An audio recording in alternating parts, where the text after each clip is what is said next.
किसी को बुखार लग जाता है, उस आदमी को कहिए कि बेटा रसगुल्ला खा लो, तो कहता है मम्मी जी रसगुल्ला ले जाओ। उस बेटा से प्रश्न कीजिए क्यों, तो बेटा जी जवाब देते हैं माँ जी रसगुल्ला तीत लगता है खाने में। रसगुल्ला कहीं तीत लगता है कि रसगुल्ला मीठा लगता है? उसका तीता कहां है? अंदर में बसा हुआ है।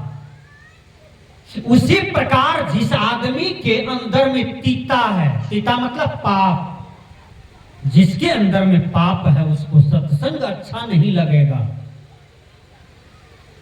उसको संत महात्मा का दर्शन अच्छा नहीं लगेगा, वेद का वचन अच्छा नहीं लगेगा, रामायण का सुवाक अच्छा नहीं लगेगा, गीता का कोई भी श्लोक अच्छा नहीं लगेगा, उसको धर्म पथ का कोई भी बढ़िया पद अच्छा नहीं लगेगा, क्योंकि मन में पाप जो है, मन में विकार जो है। दो गोतनी मिलकर के सब्जी बना रही थी, दोनों में रूसी फूली हुआ था 2 दिन से, तो दोनों मिलकर सब्जी बना रही थी, दोनों मिलकर हल्दी दिया, दोनों मिलकर के नमक दे दिया, दोनों मिलकर मसाला दे रहा है, तो सब्जी कैसा बनेगा? मन में विकार है, उसको भी इसको भी, दोनों मिलकर सब्जी बना रहा है, उस सब्जी खाया हुआ जाएगा?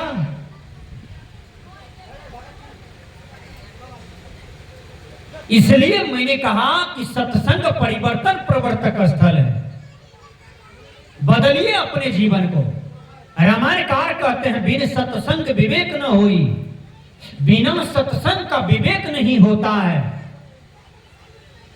इसलिए विवेकवान बनना चाहते हैं तो सत्संग में बैठिए, ध्यान पूर्वक सुनिए, समझिए कि गुरु महाराज कह क्या रहे हैं और उस पर हमें चलना चाहिए। आज सुबह जगते हैं आप, गैस की गोली खाना पड़ता है, जवान जवान लड़की को, जवान जवान लड़का को डिकरता है, अंदर से लगता है पारा डिकर रहा है।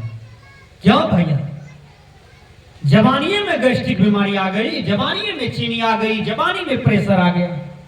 हम लोग तो ढूंढ रहे हैं, बीमारी को ढूंढ रहे हैं, मिल नहीं रहा है। आपके पास बिन पूछे हुए आ गया है। आपने असंयम चला है, आपने जीवन में संयम को धारण नहीं किया है, इसलिए ढेर सारा कचरा प्रकार की बीमारी आपके देह में आ गया। संयम लाइए आप अपने जीवन में। संयमः खलु जीवनम, बुद्ध का जीवन संयम में था, बाबा मेही का जीवन संयम में था, कृष्ण कबीर साहब का जीवन संयम में था, महावीर ईसा मसीह का जीवन संयम में था। तो जिस महापुरुष का जीवन संयम में था, वही महापुरुष के राहों का आप अनुसरण करें। महाजनों एन गता सपान था, जिन रास्ते से महापुरुष चले हैं उसी रास्ते का आप अनुसरण करें। आपका जीवन भी वही चला जाएगा जहां वह महापुरुष का जीवन गया है। इसलिए सत्संग में अपने जीवन को मोड़िए, बदलिए। सत्संग पशु नहीं सुनता है, सत्संग पक्षी नहीं सुनता है, सत्संग में आप बैठिए। सत्संग में बैठने से ग्रह भी चल जाता है। ध्यान से सुनिएगा, एक आदमी का मर्डर होने वाला था, छल करके उसको मार दिया जाता है। वो हाट गया था, हाट में सब्जी लिया, सारा सामग्री लिया, घर आ रहा था। घर आने में उसी बीच में सत्संग हो रहा था गुरु महाराज का। वो आदमी इस पंडाल में बैठ गया। यहाँ डकैत कलभट के पास बैठा है, तेरी नट लेकर के आएगा, गोली मारेंगे, चले जाएंगे। सत्संग में बैठ गया, सत्संग में एक शब्द सुनने के लिए बैठा, जीवन में कभी बैठा नहीं था। सोचा आज सुन लेते हैं, देखे क्या फल मिलता है। बैठा तो बैठे रह गया। आरती हुई 7-8 बजे रात में। डकैत को गुस्सा हो गया, चला गया, मोटरसाइकिल स्टार्ट किया, भाग गया। कहा 5 बजे से 4 बजे से हम यहाँ कलभट के पास हैं, अभी तक नहीं आया। चला गया डकैतवा, कलभट को छोड़ करके घर चला गया। आई सत्संग समाप्त हुआ, आरती हुआ, प्रसाद लिया, गुरु महाराज को प्रणाम करके तब चलने के क्रम में गुरु महाराज कहते हैं बेटा रुको रुको, बैठो तुम। बैठ गया। कहा बेटा आज तुम्हारा मर्डर हो जाए। कहा कैसे? काश तुमको मारने के लिए कलभट के पास 3 आदमी बैठा था, थेरीनट में गोली भर के देता। कहा बाबा आप कैसे जानते हैं? कहा हम जानेंगे नहीं, हम तो जानने के लिए साधु बनबे किए हैं। उस आदमी को बड़ी खुशी हुई कि सत्संग में बैठे तो हमारा जीवन का रक्षा हो गया।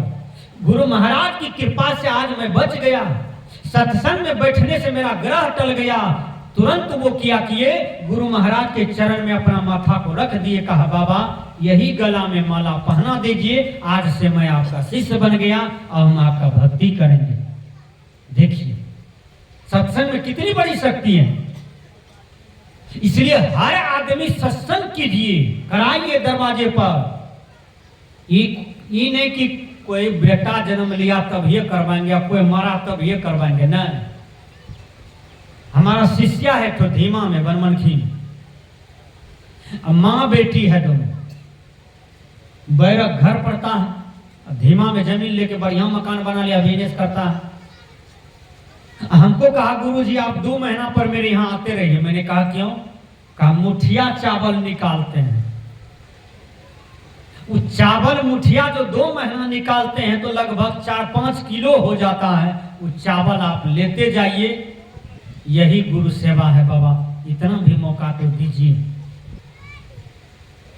अब वो 15 साल से माँ बेटी मुठिया चावल निकालती है। कोई, मैंने कहा हम ही को लिमिटेड मत करो, उसमें कोई महात्मा आ जाए तो उसको दान कर दें। अब जो महात्मा रास्ते से जा रहा है, बेटी को कहीं, दोनों माँ बेटी को कहीं हुआ है मुठिया चावल, तो बुला करके साधु को कहते हैं बाबा ये चावल ले लीजिए, जाके आश्रम में लगा दीजिएगा। देख लीजिए, ये दान करने की कला है। जीवन भर टका कमा करके आपने बेटा पुतों को दिया, अब कहीं बेटा गड़बड़ निकल गया, पुतोह गड़बड़ निकल गया, जीवन भर लड़ाई करते करते आपको जान मार करके वो बांसबाड़ी में गाड़ दिया, उस बेटा पुतों से क्या मिला? विचार कीजिए। आज 70% लोगों का यही हाल है, अपनी बीमारी से नहीं मर रहा है, बेटा पुतों को दुख देने से बीमारी लेकर के मर करके धार में सर रहा है। विचार कीजिएगा। इसलिए बढ़िया पुत्र को जन्म दीजिए, बढ़िया बेटी को जन्म दीजिए। उस बढ़िया बेटा बेटी को जन्म देकर के इंजीनियर, कलेक्टर, डॉक्टर, मास्टर, ऐसा ऐसा पदाधिकारी बनाइए, बुद्धिमान बनाइए, चरित्रवान बनाइए अपने बाल बच्चा को। एक बार मैं कलकत्ता में था, खिदिरपुर में, वहां 1 महीना मेरा प्रवचन चला। आज से 10 साल पहले की बात कर रहा हूं।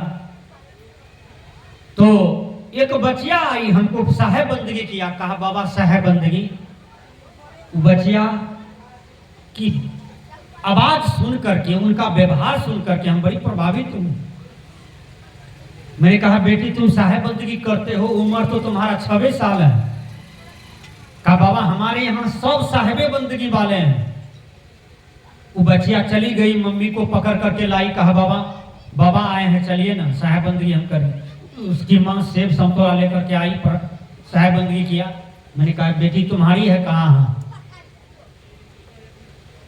मैंने कहा इतना बढ़िया संस्कार कहाँ से इसको प्राप्त हुआ? कहा बाबा आप ही के तरह साधु हमारे यहाँ 3 पीढ़ी से आ रहा है। 3 पीढ़ी से हमारे यहाँ जो बच्चा जन्म लेगा तो छठियारे में कंठी पड़ेगा।